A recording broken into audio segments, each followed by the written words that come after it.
Shalom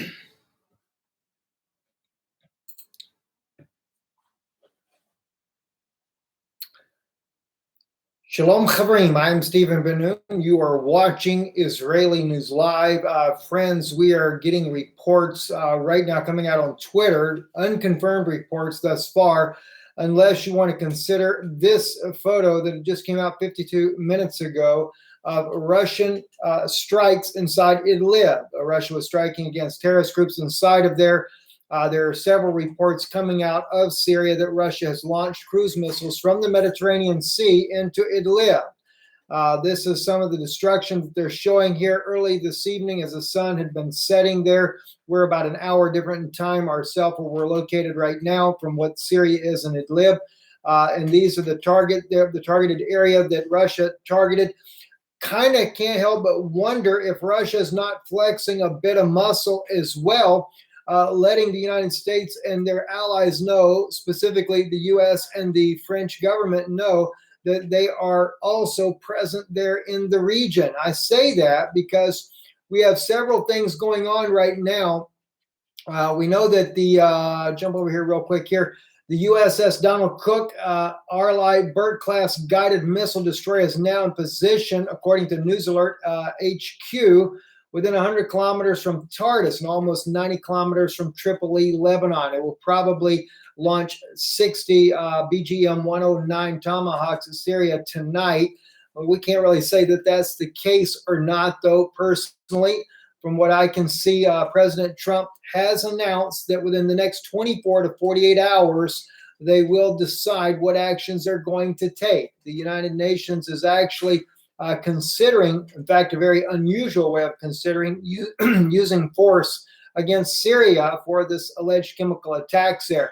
You know, someone actually tweeted this, not this one here, but this one right here, Mail Online. I thought it was very interesting because it did remind me of this article that was on Mail Online some time back that was deleted January 29th, 2013. It says, and this was right before the attack that took place, well, in the same year, 2013, that was blamed on Bashar al-Assad, the sarin gas attack. Mail Online did delete the article, but it said U.S.-backed plan to launch chemical weapons attack on Syria and blame it on Assad regime. Leaked emails from defense contractor refers to chemical weapons, saying the idea is approved by Washington. Obama issued warning to Syrian President Bashar al-Assad last month that the use of chemical warfare was totally unacceptable. And yet leaked email says that, well, they're planning on using it and then blaming it on Assad.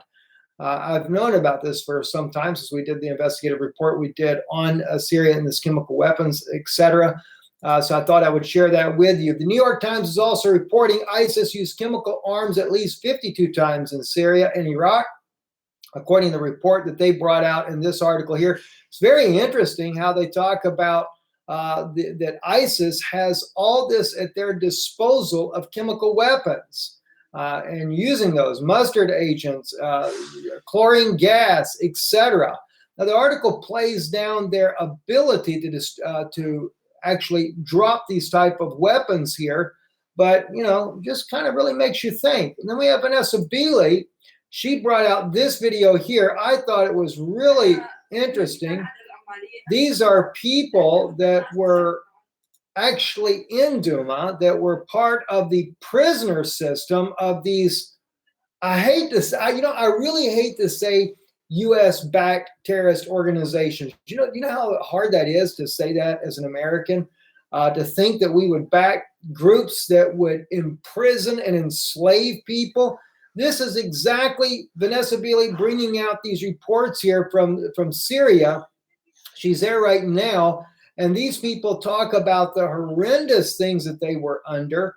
I don't know if we can blow that up or not. No, it's not available on this particular issue. This young man here says that from, I think, the age of 11 years old, he was used as slave labor to dig in their tunnels. And of course, they did, the Syrian government uncovered a mass system of underground tunnels, big enough to drive a vehicle in. And the testimonies that are coming out from these people that were held prisoner is unreal. In fact, in one case there, I was listening or saw a case here on Twitter where it has also been alleged that the chemical attack that actually happened, the people were, it's actually a Syrian girl, I believe, that actually brought that out, said that the people that they were holding prisoner, the civilians of Douma, were put into a basement, and the chemical attack was done inside the basement.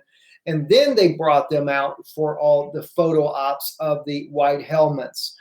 So yes, the State Department said put a spotlight on Eastern Ghouta, which Douma is right in that area there. Well, let's put a spotlight and let's tell the world the truth rather than covering it up, because it is a very sad situation that has happened there and continues to happen. I'm Steve Ben-Nun. You're watching Israeli News Live. I just wanted to take and share some of these insights with you there. Again, U.S. President Donald Trump, it looks like they're definitely going to go with an attack on Syria. They have positioned their ships in the Mediterranean for that strike. Putin is warning against this strike. He will be talking to Angela Merkel, I believe, tomorrow. We don't know which way this is going to go. I suppose it depends on how the U.S. launches an attack supposedly against Syria, or supposedly, I should say, for this alleged chemical attack that they blame Assad for. We also know that Nikki Haley has said on multiple occasions Russia bears responsibility as well. Will they target Russian forces? This could end up.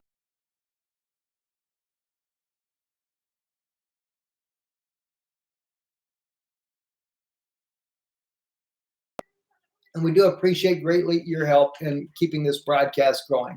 Shalom, and God bless you.